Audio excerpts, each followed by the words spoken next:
있는 것은 스텔란티스에 이어서 두 번째입니다. 날씨입니다. 오늘 전국적으로 구름이 많이 끼는 가운데 소나기 내리는 곳 있겠습니다. 예상 강수량은 경기 동부와 강원, 충북, 영남은 5에서 60mm, 서울과 경기 서부, 충남, 호남, 제주도는 5에서 40mm입니다. 소나기가 내리는 동안 돌풍과 함께 벼락이 치고 우박이 떨어지는 곳 있겠습니다. 내일 아침 기온은 서울 18도 등 전국이 15도에서 20도로 오늘과 비슷하겠습니다. 낮 최고 기온은 서울 28도 등 전국이 21도에서 29도로 오늘과 비슷하겠습니다. KBS 제1라디오 4시 경제뉴스를 마치겠습니다. 지금까지 아나운서 김윤지였습니다. KBS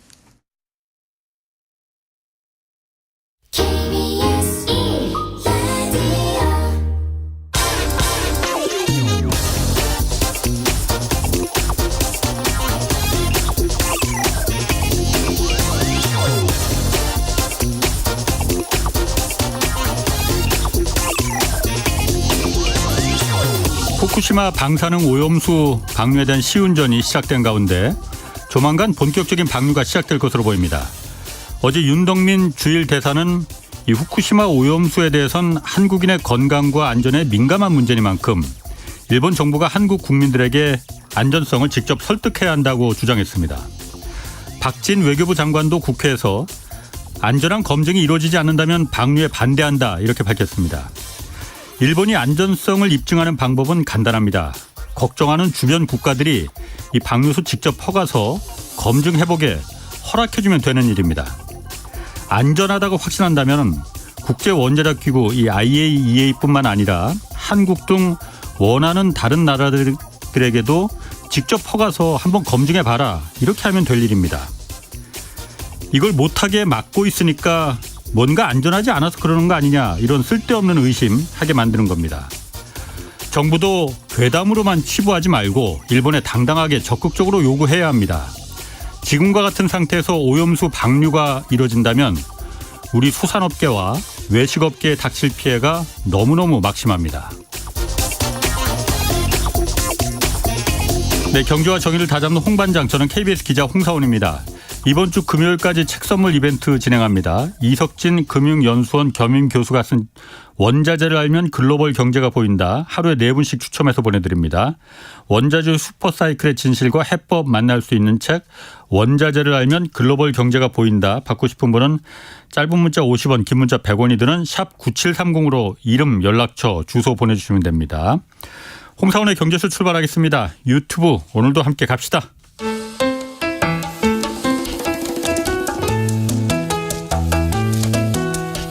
대한민국 최고의 경제 전문가만 모십니다. 어렵고 지루한 경제 프로그램은 거부합니다. 유익하고 재미있는 홍사훈의 경제쇼. 네, 간밤에 발표된 미국 물가 상승률 4%로 내려갔습니다. 미국 기준금리 동결 가능성도 커졌는데 오늘 이 내용 자세히 살펴보겠습니다. 박세익 채슬리 투자자문 대표 나오셨습니다. 안녕하세요. 안녕하세요. 미국 물가 상승률 얘기 먼저 하기 전에 오늘 뉴스가 있습니다. 네. 오늘 5개 종목 갑자기 다 하한가로 갑자기 떨어졌잖아요. 이거 네. 지난번에 라더견 주가 조작 사태 때 그때 7개 종목인가? 그래서 네. 그때하고 좀 패턴이 비슷한 거 아닌가? 자라보고 놀란 가슴 소뚜껑 보고 놀란다고 하는데 어떻습니까? 이거 그때하고 이 주가 조작 그 좀 냄새가 납니까? 어떻습니까? 조금 비슷합니다. 그래요? 어떤 네. 면이? 예. 그때 라더견 주가 조작 사태에 8종목이었었죠. 8개인가요? 예. 그리고 SG증권으로 매도가 나왔다 해서 예. 뭐 SG증권 사태 예. 처음에는 이렇게 얘기를 붙였었는데 뭐 H투자자문 대표 이랬는데 정확하게 얘기하면 그 라더견 대표는 투자자문 대표가 아니었습니다. 아, 예. 그래요? 예, 투자자문. H사가 뭐예요? 호림인가 뭐 이름이 따로 있었고요. 투자자문사는 금감원에 네. 등록을 해야 됩니다. 그래서 투자자문이라는 이름을 쓰지 못하고요. 예. 무슨 컨설팅 아마 이런 식으로 그때 이름을 썼던 걸로 알고 있기 때문에 네, 리딩방 뭐 이런 거예요, 그러면은? 예, 비슷한 거고요. 예. 불법 투자 일임 업체였었죠. 그렇군요. 네. 어제 실제로 그 라더견 씨의 부친 되는 분을 아주 네. 잘 아시는 분이 저희 네. 회사를 찾아오셨는데요. 예. 예, 하마터면 계약을 할 뻔했다고 하시더라고요. 라더견에 아니면은 라드겐의 부친 그쪽에? 되시는 분을 아주 잘 아는 분이 아. 부친 소개를 해서 계약서에 예. 도장까지 다 찍었다가 그 사모님이 안 하는 게 좋을 것 같다 해서 안 하셨다는데 어떻게 보면 그 등록 업체가 아닌 예. 소위 말해서 야매라고 하잖아요 우리가. 그거는 좀 맞지 않는 말 같고 네. 뭐라고 해야 되나? PD 한번 좀 찾아봐 주시고 뭐라고 네. 해야 되는지. 그 예. 우리가 불법 의료 행위를 하는 업체를 예. 예, 저희 어머니께서도 어릴 때 사입이? 사입이라고 하는데? 예. 예. 그런 것처럼 예. 한마디로 불법 투자 자문 업체였고요. 예. 네. 그래서 이번 기회에 그 불법 투자 자문 업체나 그 리딩 방이라든지 예. 그 문자로도 계속 날라오잖아요. 그러니까 저한테도 날라요. 네. 경제쇼 하고 난 다음부터 그렇게 날라오더라고 막. 예. 저한테도 제 이름으로 막 날라옵니다. 네, 박세익입니다 하면서 막 날라오는데 박세익한데.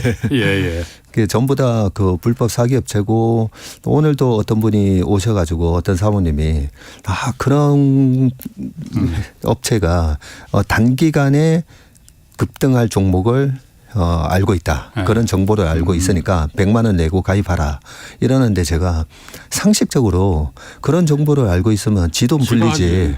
뭐하러 100만 원씩 받겠습니까? 그리고 그런 사람들을 보면 주식으로 돈을 못 번 사람들이 나가서 예, 주식 전문가 행세를 하는 거거든요. 그래서 제발 우리가 사칭 문자나 그런 거 오시면 그냥 바로 차단은 좀 하셨으면 좋겠어요. 그러니까 그때 라더견 사태 보고 나서 볼 때 이게 라더견만 했겠느냐 이런 게. 그러니까요. 그러니까 오늘 이거 5개 종목이 급격하게 떨어진 게 네. 제2의 라더견이 있는 거 아니냐라는 의심이 당연히 이제 든단 말이에요. 근데 네. 이게 패턴이 비슷하다고 했잖아요. 왜냐하면 그때 8개 종목은 거래량이 작고 맞습니다. 또 대주주가 승계나 뭐 이런 그 어떤 그 좀 뭐 급한 사정이 있거나 이런 거였었잖아요. 이 5개 네. 종목도 여기가 뭐 지금 다 언론에 보도됐으니까 박림하고 뭐 동일산업, 만호제강, 대한방지 그리고 코스닥의 동일금속 이 업체들이던데 네. 이 업체들은 어떤 좀 그 주가에 좀 그 공통점이 있습니까? 네. 그 비슷한 점은 뭐냐면요. 예. 비슷한 점과 좀 다른 점을 제가 추측을 해보면 비슷한 점은 대주주 지분율이 예. 60% 이상입니다. 동일산업이 대주주 합계 지분율이 그 표에 나오잖아요. 68%입니다. 그럼 유통주식 예. 수가 얼마 없겠네. 그러니까요. 그런 게 주가 조작되는 거거든요. 그게 핵심입니다. 예. 그리고 동일금속도 대주주 지분율이 66%, 만효제강도 60%, 예. 대한방직 58%, 박림도 52% 예. 이렇게 돼 있고요. 라더견 사태를 딱 보면 옛날에 우리가 허생전 기억나시죠? 예. 연암박지원이 예. 썼던 허생전에 보면 그 허생전에서 나오는 허생원이죠. 예. 그 양반이 그 아내분이 당신 돈도 못 벌고 뭐하냐 막 그러니까 나가서 이제 돈을 벌어 오는데 예. 어디 가서 만냥을 빌려 가지고 그 돈으로 추석을 앞두고 제사상에 올라갈 과일을 다 사버리잖아요. 매점 매석을 해버리니까 예.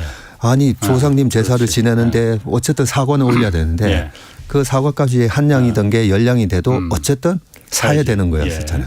예, 그런 식으로 매점 매석에서 라더견 사태도 마찬가지입니다. 예. 그렇게 끌어올려 놨었는데 예. 그때 서울가스랑 그다음에 키움의 회장님이었던 김익래 회장님 이게 웬 떡이지? 예. 예, 10,000원 해야 되는 게 10만 원 가 있고 하니까 그 매점 매석을 했다라고 생각을 했는데 엄청난 물량이 서울가스에서 200억, 예. 키움의 김익래 회장님 쪽에서 한 700억. 예.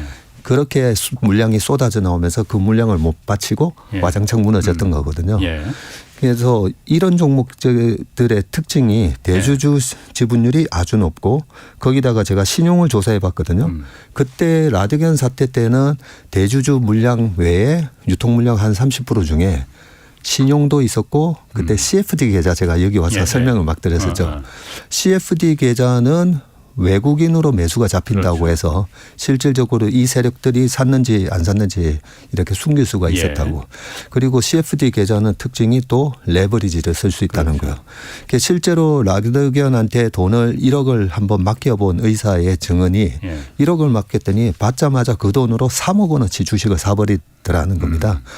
그걸 보고 너무 위험하게 하네 하고 돈을 예. 뺐었는데 그 돈을 뺄 때도 500만 원을 한 달 만에 벌었길래 빼니까 수수료 50%를 달라.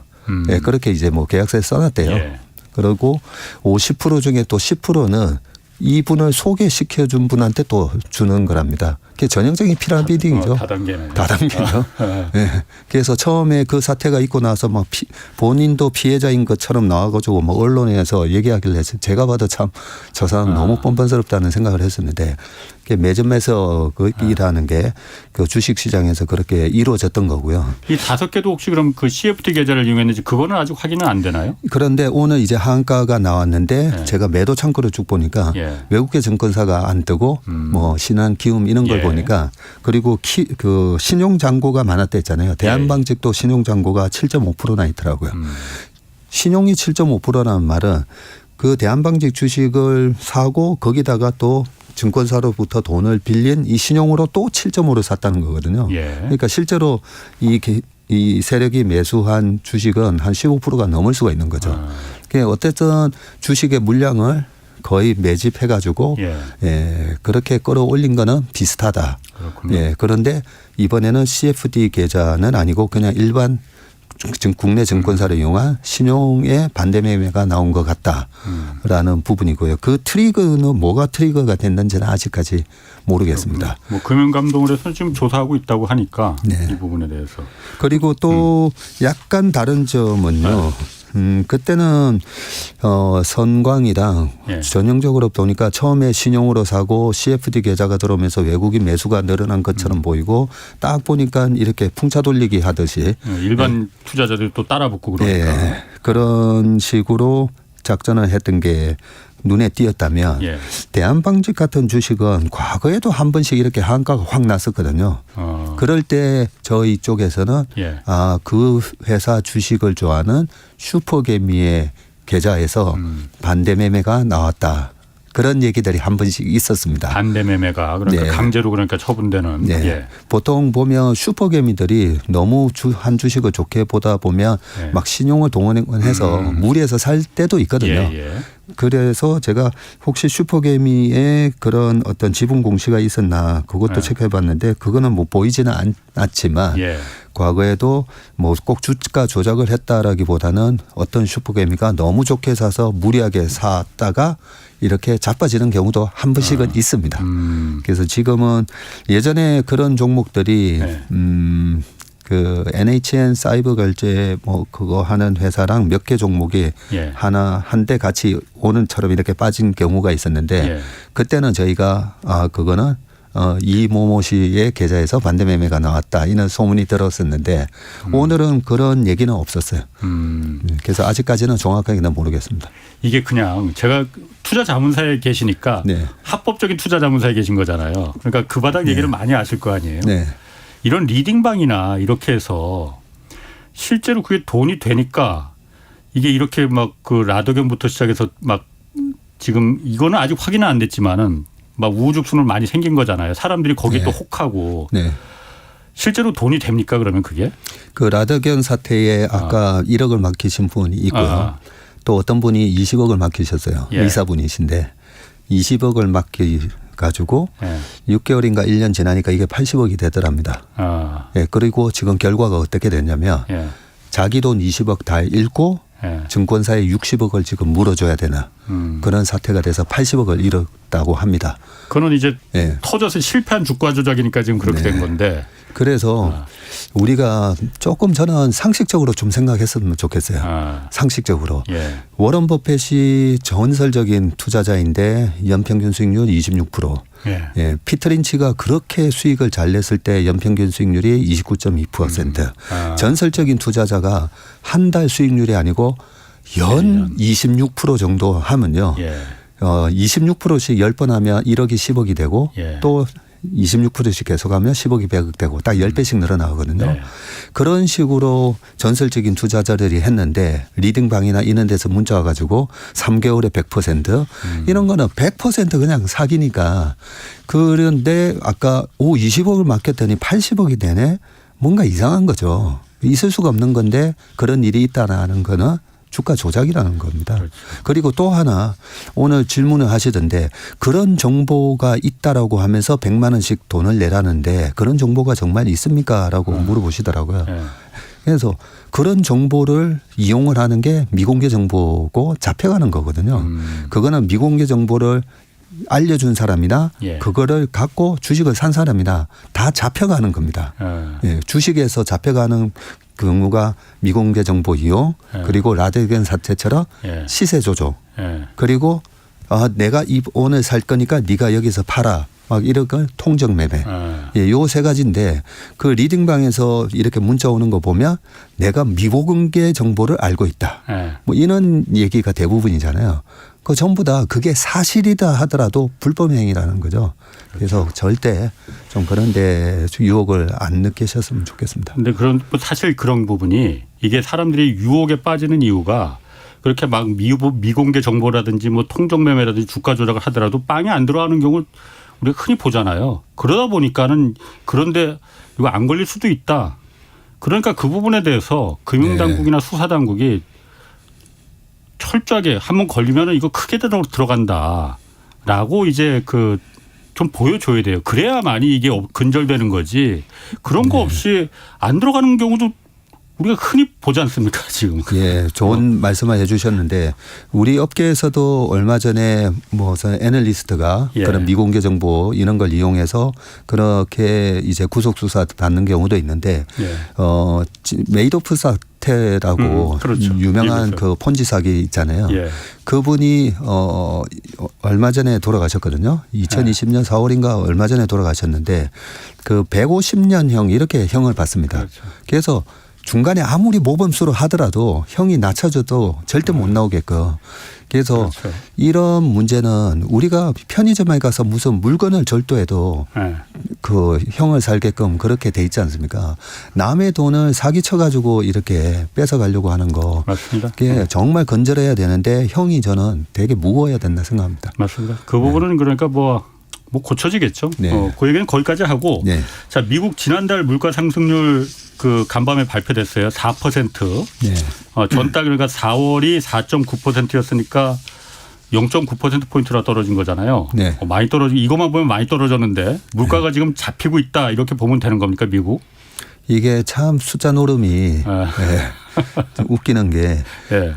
이게 전년 동기 대비지 않습니까? 그렇죠. 예. 전년 그렇지. 동월 대비. 예. 예. 그렇기 때문에 실제로 물가가 낮아지는 게 아니라 전년 동월 대비는 4% 뭐 이런 거기 때문에 예. 이미 작년 6월 달에 9.1을 기록을 했었지 않습니까? 예. 작년 5월 달에는 8.6이었고요. 예. 많이 올라가 있는 상황에서 요즘 제롬 파월이 얘기했듯이 디스인플레이션.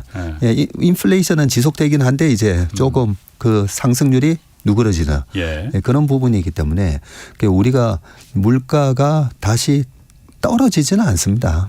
네, 이번에 뭐 택시가 여기 안산 택시 가격이 3,800원에서 4,800원 된다고 하는데 물가가 안 떨어집니다. 안 떨어지는데 우리가 옛날에 홍 기자님도 당구 치셨을 거 아닙니까? 옛날에 쳤었죠. 네, 150원 하다가 200원 되면 처음에 한 달 정도 안 치다가 금방 또 치잖아요. 네, 200원 됐다가 300원 됐을 때도 한두 달 썰렁하다가 한 석 달 뒤면 바글바글해요. 물가에 익숙해지는 거거든요. 그러면 1980년, 81년, 82년도에 그때 폴 볼커가 막 20%까지 그렇지. 올리고 물가 엄청나게 14.8% 찍을 때 그 뒤에도 주가가 어떻게 됐냐면요. 주가가 막 날아갔어요. 왜 날아갔겠습니까? 그 물가를 기업들이 제품 가격에 다 전가하니까.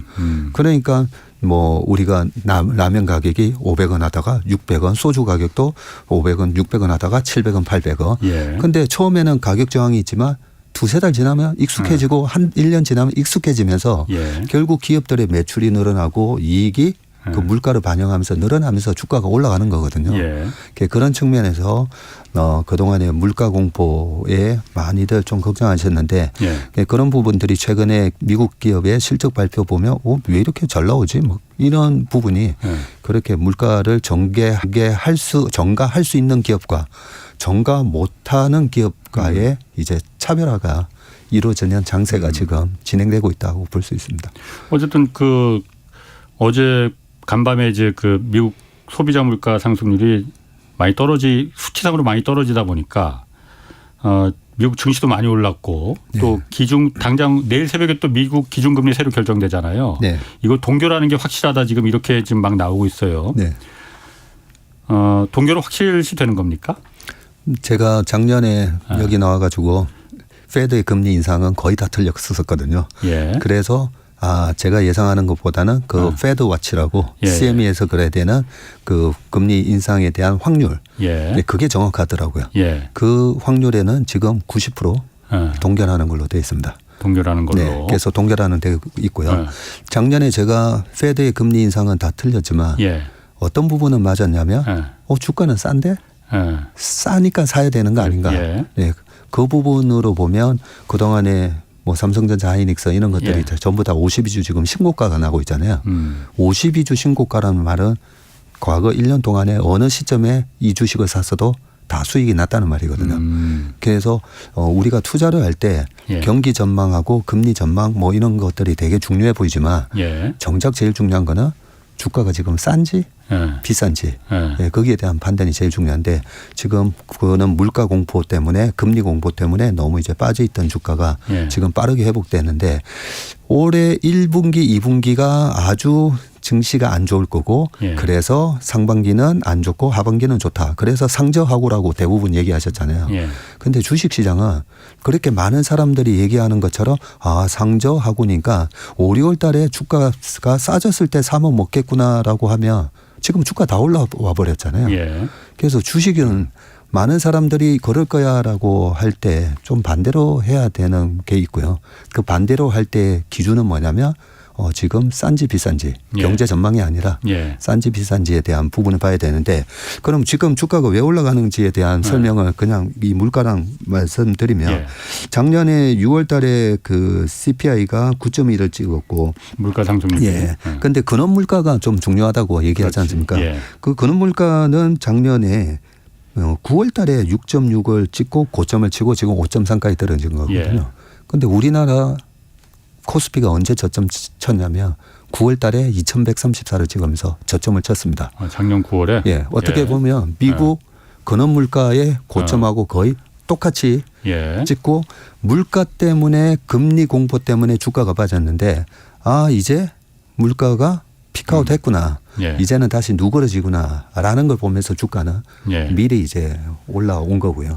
그러면 지금 이 떨어지는 추세가 아니야 이 정도 떨어졌다가 다시 반등을 들어갈 거야 물가가 아니면 더 떨어질 거냐. 그게 중요하거든요.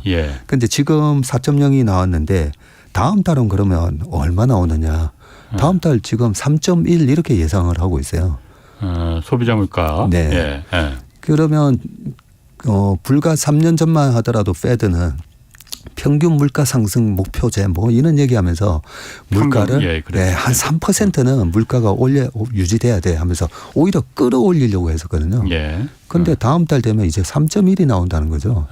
그러면 더 이상 뭐 금리에 대한 공포 뭐 이런 부분이 주식시장에 지금 주식시장을 억누르는 어떤 요인으로 작용하기는 어렵다.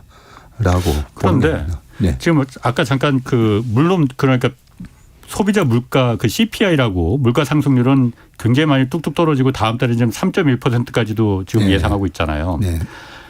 그거는 전체적인 다 물가고 진짜 이 석유나 에너지나 뭐 곡물 같은 거 어쩔 수 없는 거는 미국 정부가 어떻게 해볼 수 없는 거는 뺀 진짜 물가 서비스 물가나 뭐 렌트비 이런 거는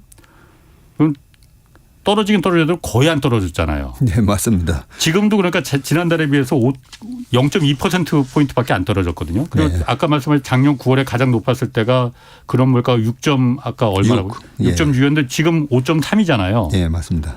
1.3%포인트밖에 안 떨어졌거든요. 그러면 이거로 보면은 물가가 지금 떨어지고 있는 게 맞느냐.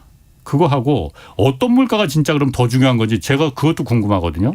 근원 소비자 물가가 더 중요한 거야? 아니면은 다 포함한 일반적인 물가 상승률 지수가 더 중요한 건지 어떤 게 더 중요한 겁니까 먼저?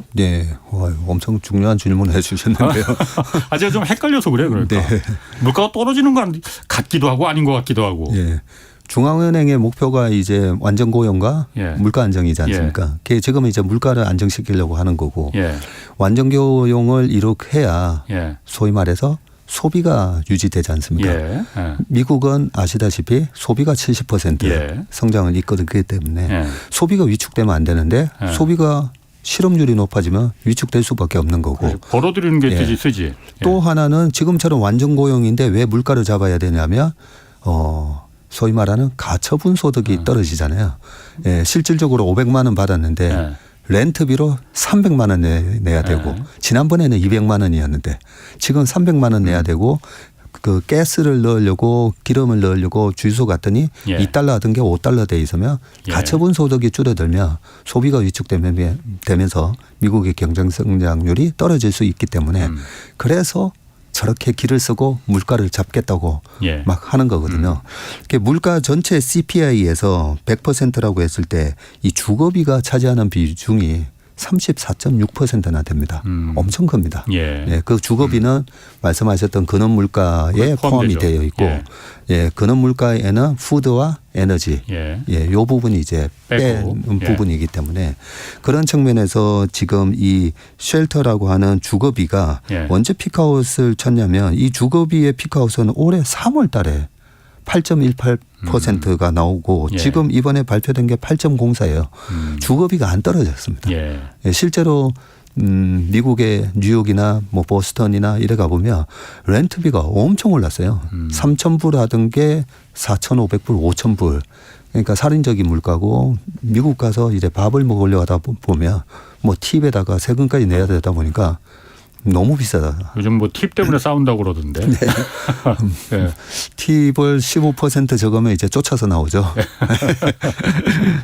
그런 시기이기 때문에 이 가처분 소득에 영향을 주기 때문에 페드가 어떻게든 이 물가를 잡으려고 예. 길을 썼는데 모든 물가의 원인이 되는 게 어떻게 보면 에너지 가격이 영향을 많이 주지 않습니까? 예. 예. 그런데 다행히 지금 WTI가 작년 2월 달에 우크라이나 전쟁이 있고 3월 달에 유가가 130불 갔었거든요.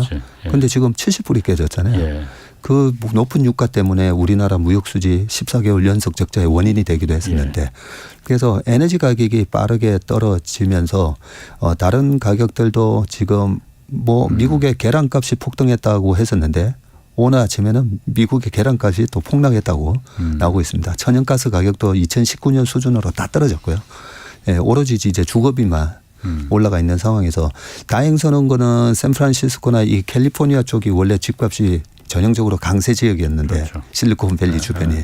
그런데 요즘 그 비트코인 관련된 가상화폐 그쪽 관련해서 많이 이제 고금리 상황에서 많이 죽었잖아요. 예. 그러면서 실업률도 늘어나고 이러면서 샌프란시스코나 사노제 쪽이나 이쪽에 이제 집값이 좀 빠르게 떨어지는 부분, 예, 이런 부분도 나오고 있으면서 주거비도 어느 정도 조금 잡히지 않을까 하는데 저는 솔직히 그게 잡히겠느냐는 생각이 들면서 아까 당구비 말씀드렸듯이 뭐 당구 안 치시는 분은 그거 담배값 생각하시면 돼요. 2,500원 하다가 갑자기 4,500원 올렸어도 6개월 지나고 나니까 다 회복했듯이 그냥 익숙해지는 거다 우리가. 그러니까 제가 궁금한 거는 그냥 근원 소비자 물가 지수가 더 중요한 거냐 금리의 결정에 아니면 일반적인 그냥 물가 상승률이 더 중요한 거냐 네. 어떤 게 더 중요한 건지 왜냐하면 하나는 지금 왕창왕창 떨어지고 있고 하나는 떨어지더라도 찔끔찔끔 떨어지는 건지 안 떨어지는 건지 애매하게 지금 떨어지고 있잖아요. 네. 그러니까 이걸 보면은 물가가 지금 떨어지면은 금리 좀 이 결정하는데 이게 어떤 걸 더 참고를 하는지 그게 지금 궁금한 거거든요, 저는. 네. 그 제롬 파월이 왜 작년에 6월 달에 9.1 찍고 나서 조금씩 떨어지는데도 작년 하반기에 계속 좀 매파적인 발언을 했을까라고 보면 이 근원 물가가 안 떨어져서 그랬던 거라고 생각합니다. 그럼 근원이 더 중요하게 보는 예, 건가요? 더 중요하게 보는데 다행히 근원이 뭐 확 떨어지지는 않은데 그래도 추세가 꺾였다는 거. 예, 그 부분이 좀 긍정적인 것 같습니다. 제가 또 한 가지 궁금한 게 제가 요즘 보면은 그 각국 이제 미국, 일본, 한국 이렇게 막 국채 금리도 제가 계속 좀 보거든요. 그거 네. 보니까 재밌더라고. 근데 보면은 네. 어저께 간밤에 이제 그 소비자 물가지수 확 떨어졌다고 해서 미국 증시는 막 빨간색으로 막 확 튀고 그랬잖아요. 네. 근데 미국 국채도 장기 국채나 뭐 단기 국채나 다 이게 시장 금리잖아요. 네. 여기는 다 같이 확 뛰어오르더라고요. 네. 이거는 다시 말해서 이거 보면은 기준금리를 올릴 수도 있겠는데 네. 이번에 내일 그 생각도 들던데 네. 그거는 어떻게 해석을 해야 될까요? 제가 뭐 작년 하반기부터 줄곧 그 비관적인 시장 전망 속에서도 오른다라고 했지만 예. 이번 6월 중순부터 6월 말까지는 시장이 또 일시적인 조정이 있을 수도 있다라고 생각하거든요. 예. 그 눌림목을 주는 이유 중에 하나가 예. 국채 금리가 생각보다 안 떨어질 거다. 오히려 올라갈 수 있다라고 생각합니다. 예. 왜냐하면 모든 가격의 결정 원리는 수요 공급이잖아요. 그렇죠. 네, 예. 수요와 공급인데 수요가 제한적인데 공급이 늘어나게 되면 가격이 떨어지는 거고요. 그렇죠. 채권 가격이 떨어진다는 말은 금리가 올라간다는 그렇죠. 거잖아요. 예, 예. 그러면 채권에 공급이 있는가 아시겠지만 부채한도 협상이 타결되면서 그렇죠. 이제 네. 막 찍어낼 거예요. 네. 미국 재무부가. 미국 재무부가 지금 6월 말까지 찍어내야 되는 그 채권 금액이요. 4,250억 달러. 우리나라 돈으로 따지면 520조 정도 찍어내야 됩니다. 네, 우리나라에 여태까지 거의 못 찍었던 거. 네. 한 몇 년 전에 우리나라 1년 예. 예산을 예. 지금 불과 한 보름 만에 찍어내야 되거든요. 그러면 이번에 3월 달에 그때 은행 사태 관련해서도 질문을 주셨잖아요.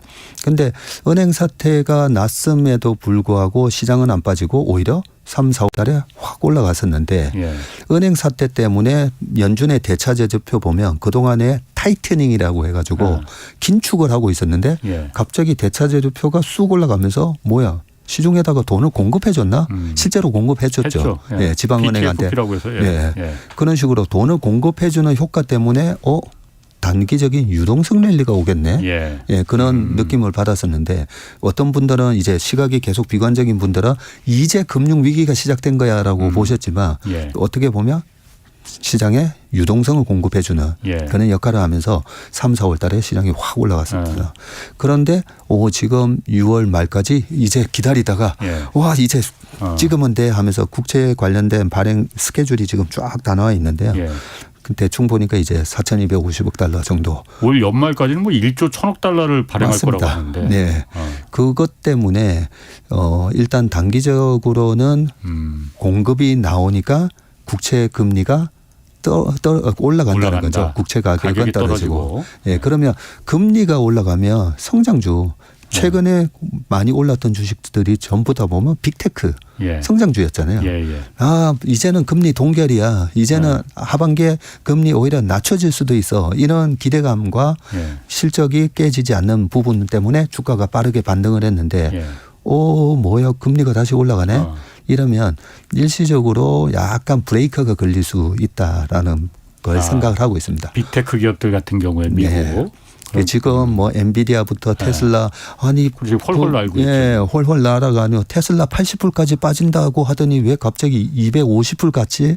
엔비디아 뭐 신고가 410불 가고 예. 그런 거에 아쉬운 분들은 한 보름 정도 잠깐 쉬고 계시면 어제처럼 말씀하신 대로 시장은 올랐는데 뭐야 금리가 더 막 오르고 있네. 이런 현상이 나타나면서 10년물 국채 금리가 3.81인데 이게 만약에 또 4%를 터치하게 되면 그러면 약간 일시적으로 시장이 그동안 안 그래도 많이 올라서 좀 뺨 좀 맞고 울고 싶은데 뺨한테 딱 때려주는 예. 그런 효과가 나올 수 있다라고 생각합니다. 그런 게 또 다 그렇게 또 지금 결과 보고 말하시는 거 아니면 원래 그런 게 다 연결이 되는 건가?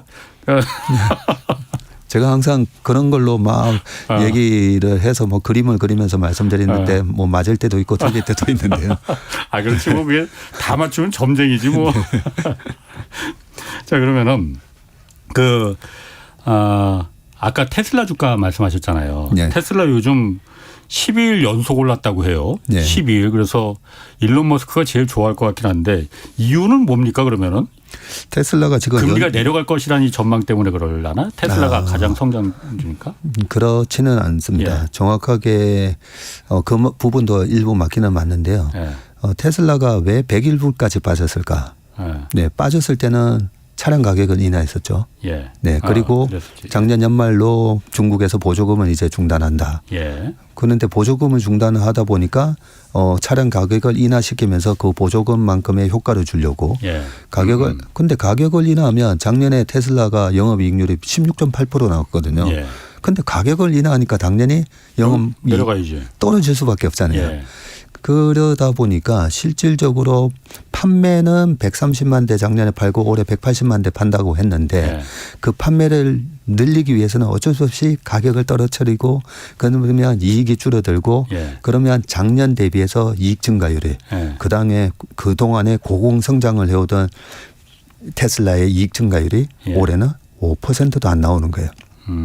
뭐야 성장 준 줄 알았는데 성장이 꺾이네. 예. 이런 불안감 때문에 400불에서 100불까지 이제 떨어졌던 거거든요. 아. 그런데 그렇게 가격을 떨어뜨렸는데 우리가 테슬라를 그렇게 열광했던 이유가 전기차만 보고 샀느냐. 예. 그건 아니잖아요. 자율주행. 아. 뭐 이런 미래를 보고 산 거잖아요. 예. 그리고 얼마 전에 또 앨런 머스크가 테슬라 로봇 옵티머스인가 뭔가 또 있죠. 갖고 나오고 예. 그게 큰 미래가 있는 거잖아요. 그걸 보고 이제 주식을 사신 분들이 주가가 떨어지면 인식이 바뀌게 되거든요.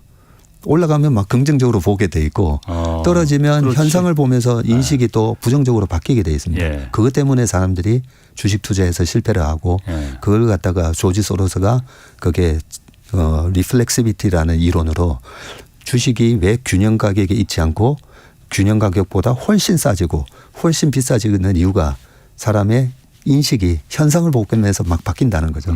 바뀌면서 액션을 하고 예. 액션을 하니까 그 현상이 더 가속화되고 예, 그런 부분 때문에 금리 때문에 떨어졌는데 나중에는 가격 인하까지 하면서 야 테슬라 이제 끝났네. 뭐 이런 식의 두려움 때문에 101불까지 떨어졌는데 101불까지 떨어졌을 때 그러면 테슬라의 PER이 얼마였는가라고 보면요. 23배까지 떨어지더라고요. 네, 23배. 아니 테슬라 같은 고성장주는 그래도 40배에서 한 50배 받는 게 맞는데 예. 3년 전에는 200배 받았었거든요. 200배 받고 실제로 매출하고 이익은 200% 증가를 했었습니다. 그래서 PR이 너무 싼 거였고요. 엔비디아도 마찬가지였습니다. 엔비디아 이번에 떨어지기 전에 300불 넘었을 때는 PR이 7, 80배였어요. 그러다가 100불 때까지 떨어지니까 너무 싸졌더라고요. 예. 20배 됐다가 지금 다시 이제 PR이 올랐는데 예. 근데 최근에 약간 이제 그 적정 주가 수준까지 다 오고 약간 오버되는 느낌이 나는 게 PR이 지금 얼마인가를 저희는 계속 체크를 해보고 있는데요. PER이라는 건 주당 순이익을 말하는 거죠. 예, 이익 대비 주가가 얼마나 배수로 거래되는가.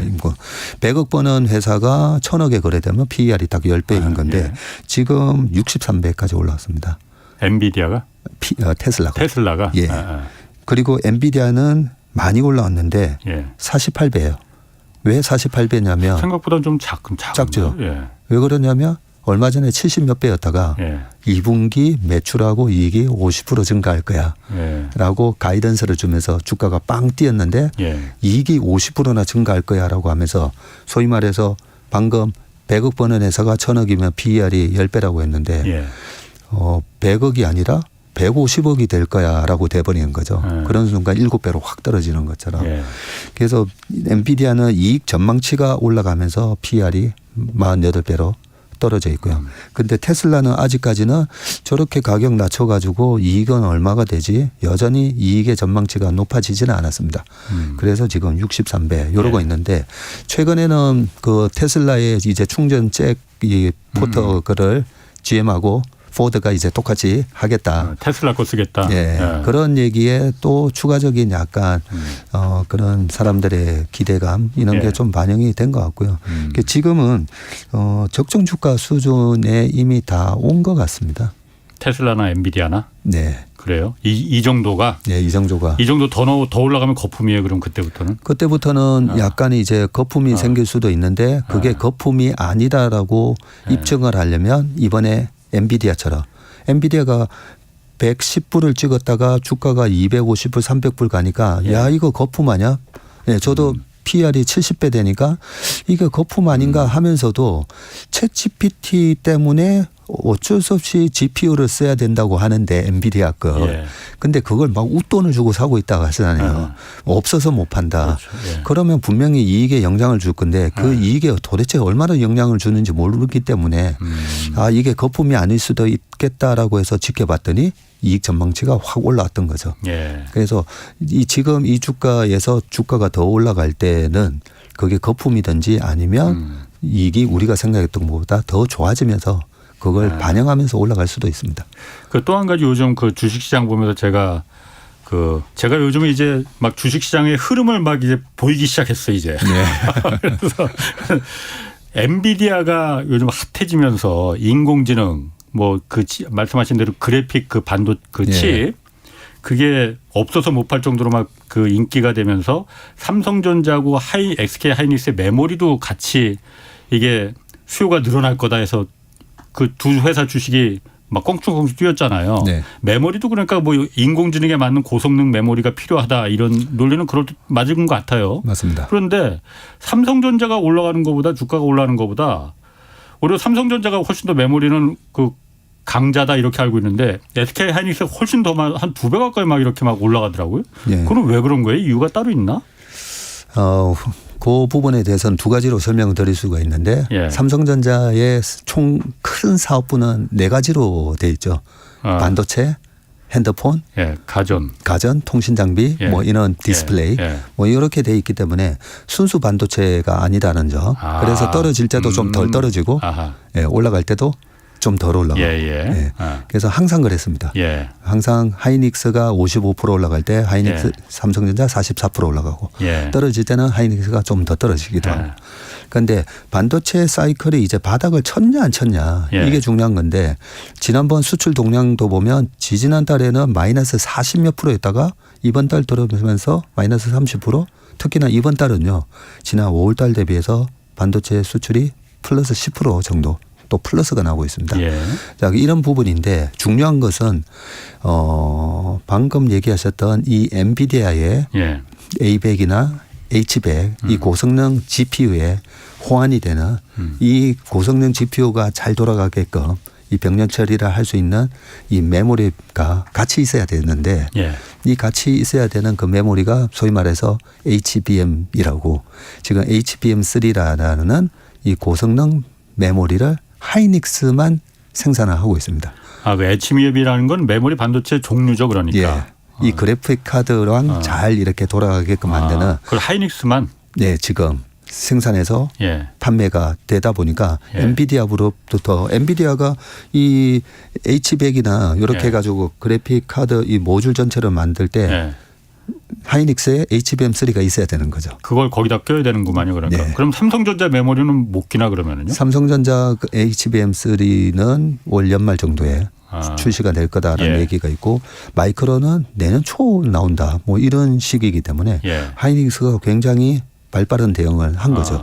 네, 그러고 요 부분에 있어서의 그러면 ASP 소위 말해서 평균 판매 단가가 예. 일반 범용 DDR4 일반 범용 그 메모리를 팔다가 예. HBM3 고성능을 팔면서 소위 말해서 현대차가 최근에 보면 ASP 평균 판매 단가가 올라갔거든요. 왜냐하면 제네시스가 잘 팔리니까. 예, 고급 차종이 잘 팔리니까 전체 평균 단가가 올라가는 거죠. 예. 그러니까 매출이 올라갈 때는 P 곱하기 Q인데 이 P가 올라가면 좋은 거죠. 단가가. 네, 똑같이 판매량이 똑같더라도 예. 예, 그런 차원에서 하이닉스가 HBM3라는 예. 아주 발빠른 대응을 잘 했다라는 부분이고 항상 주식은 기대치하고의 싸움이거든요. 대중들의 기대치. 예. 그러면 이런 부분이 다 반영이 돼서 대중들과 애널리스트들이 지금 얼마를 전망을 하고 있는가. 너무 좋은데 너무 좋게 다 전망을 하고 있으면 주가는 안 올라가는 겁니다. 예. 그런데 이번에 1Q에 삼성전자가 6천억 쇼크 났고 하이닉스가 3조 2천억 적자. 1분기 영업이익이. 예, 영업이 났고 2분기도 지금 컨센서스가 3조 적자예요. 하이닉스가? 예. 3조 적자 조금 좋게 나온 보고서가 최근에 2조 9천억 예. 이렇게 나오고 있는데 지금 당장 실적보다는 항상 반도체는 6개월에서 1년 뒤인데 예. 지금 내년도에는 잘하면 2018년도에 하이닉스가 60조 매출에 20조 영업이익이 나왔거든요. 내년에 잘하면 20조 가까이 나올 수 있다. 그 HBM 때문에 그러면은 예, HBM하고 예. 지금 DDR4에서 DDR5로 넘어가고 있거든요. 예. 이 넘어가면서 전체적으로 내년에 이익이 급증할 수가 있는데 예. 이 반도체 이익을 함부로 예단을 할 수가 없는 게 반도체의 전방 산업이었던 PC, 모바일, 데이터 센터 거기다가 이번에 AI가 붙는 거거든요. 예. 이 AI가 도대체 시장 자체가 이제 막 형성되는 시장이라서 얼마나 어떻게 될지 모르는 겁니다. 그러면 2017년, 18년도에도 데이터 센터 플러스 그때는 가상화폐 또 채굴 한다고요. 예. 채굴 플러스 그래서 가상화폐 거래소가 막 여기저기 생기면서 예. 조금만 가수요가 생기니까 가격이 급등했던 거거든요. 예. 그런 현상이 일어나지 말라는 법도 없는 거거든요. 그래서 여기서 조금 결론적으로 말씀드리면 삼성전자를 재작년에 그 높을 때 사가지고 계속 이래 떨어지면서 막 마음고생하셨던 분들 그나마 물타기를 하셨으면 6만 7천 원 6만 5천 원 됐습니다라고 하시는 분 많은데 그분들한테 제가 절대 본전돼서 팔시면 안 된다고. 예. 그동안 고생했기 때문에 본전되면 팔고 싶거든요. 예. 네. 7만 2천 원이 됐던 6만 7천 원이 됐던 1년 반 동안 고생했기 때문에 팔고 싶어요.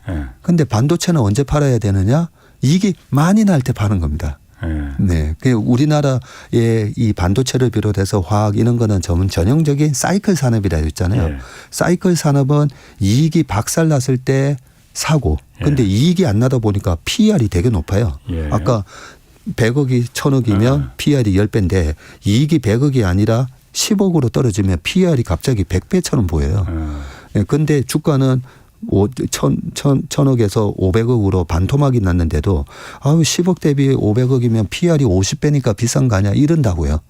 그런 걸로 막 여기 나와가지고 더 떨어져야 된다 이런 얘기하신 분들도 있긴 한데 어쨌든 반도체는 이렇게 이익이 안 나올 때 사야 되는 건데 그동안에 물타기에서 잘 버티셨던 분들은 그러면 이걸 언제 팔아야 되느냐.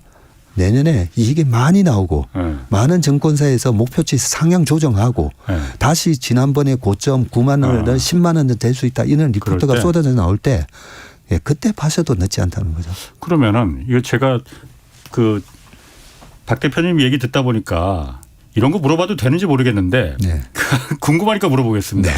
그래서 아까 말한 대로 엔비디아가 그렇게 인공지능이 핫하고 또 요즘 또 AMD라는 회사도 또 더 좋은 인공지능 뭐 반도체 개발한다고 뭐 하는데 그러면은 메모리도 거기서 이제 따라서 같이 묻어서 갈 텐데 말씀하신 대로 하이닉스가 그런 HBM 메모리라는 인공지능에 특화된 메모리를 개발해서 그거를 써야 된다면은 그래서 지금 하이닉스가 그렇게 올라갔다는 거잖아요. 네. 그럼 이 방송 들으시는 분들도 그렇고 저도 그렇고 네. 야 그러면은 지금이라도 사는 게 저거 그러면 앞으로도 하이닉스가 완전 대세일 것 같은데 라는 생각이 들 거 아니에요. 네. 그런데 이런 얘기를 이 방송 듣고서는 안 울면은 이거 이미 다 끝물 아니냐 이런 얘기도 많잖아요. 맞습니다. 진짜 그래요 그러면은? 네. 왜냐하면 저도 당장 그런 생각이 들거든요. 예.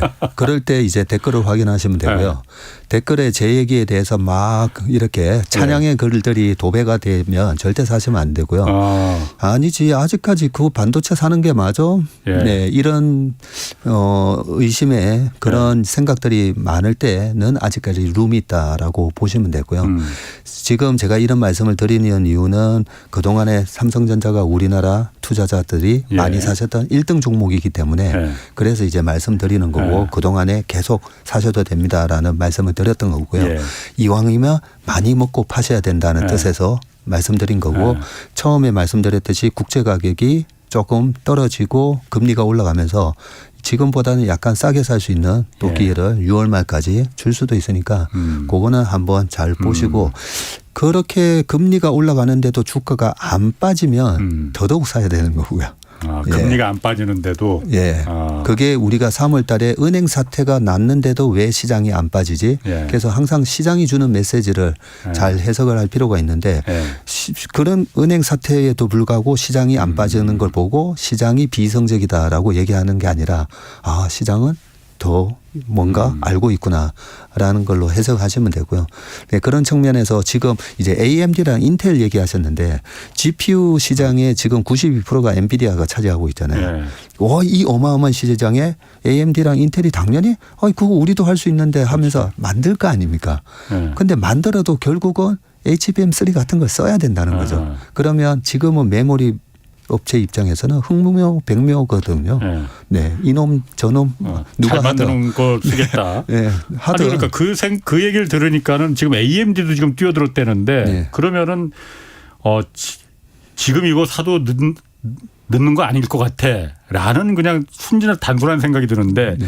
왜냐하면 주식이라는 게 뉴스에 보고 사면 이미 늦었다 이런 얘기들 많이 흔히들 하잖아요. 그래서 좀 물어보는 거거든요. 네, 그래서 엔비디아 주가를 지금 여기서 쫓아서 하는 것보다는 네, 엔비디아가 잘하든 AMD가 쫓아오든 인텔이 쫓아오든 어쨌든 삼성전자 하이닉스의 예. 이 HBM3 같은 이 고성능 그래픽 카드랑 연동되는 이런 메모리는 어떻게든 팔릴 거니까 지금은 하이닉스나 삼성전자가 훨씬 더 매력적이다라고 예, 생각이 듭니다. 상반기에는 주시장은 어쨌든 뭐 2차 전지하고 반도체 계속 끌어왔었는데 하반기에도 이 두 섹터는 계속 유망한 건가요? 좋은 질문을 하셨는데요. 좋은 질문도 한 10초밖에 안 남았어요. 예. 지금. 예. 반도체, 2차 전지 그리고 예. 자동차, 예. 피부 미용기기, 예. 엔터테인먼트 전부 다 실적으로 올라왔습니다. 예, 그래서 이번 장이 어떻게 보면 실적 장세라는 거죠. 그렇군요. 예, 그렇게 생각하시고 하반기에도 실적 모멘텀으로 움직일 주식을 잘 보셨으면 좋겠습니다. 예, 좋은 얘기 잘 들었습니다. 박세익 채슬리 투자자문 대표 함께했습니다. 고맙습니다. 내일은 한국 배터리 기술력과 경쟁력 자세히 살펴보겠습니다. 홍사원의 경제쇼였습니다.